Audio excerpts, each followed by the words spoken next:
फिलहाल शुरू कर जाओ और बुलावल जाओ ऊ धुरंधर के जेकरा बारे में यह कब की मोटिवेशनल स्पीच के कंटेंट बाड़नी, गांव घर के कनेक्शन वाला टैलेंट बाड़नी, सारे लिटिल चैम्प्स के देसी सेंट बाड़नी, नौजवान लोग के पसंद, बुढ़ऊ लोग के दुलार, गुरु मनोहर के शिष्य जेकर घर बा यूपी में चुनार, आवा हो बबुआ सूरज कुमार। सूरज के भेटाइल रहे हर हर महादेव पिछला एपिसोड में 58 मार्क्स। सूरज के बाबूजी से जब पूछल गई कि सूरज के अंदर के वो शक्ति के बारे में जॉन इनका के अंदर से स्ट्रॉन्ग बनावले था, इनके बाबूजी के तरफ से अब में एगो खूबसूरत सनेशा आयल बाते और हम सनेशा तरह खातिर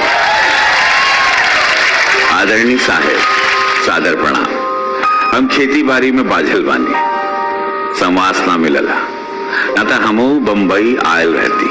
खैर कोनो बात ना, सूरज के टीवी पर देख देख खुश बानी, गांव जवार से बधाई के ताता लगल।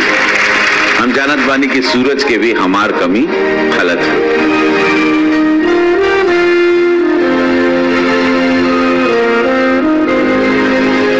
कुछ के साइड के काम में डूबे के उनकर सुझाव उनके सफल बनावत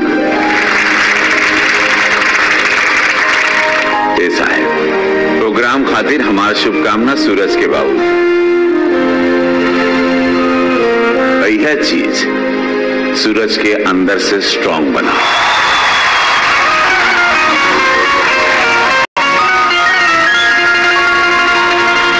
सासू ना घरवा ससुर जी दुअरवा,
इतना बड़ फैन फॉलोइंग लड़का के बाद कि हम का कहीं गांव देहात शहर छोटा कस्बा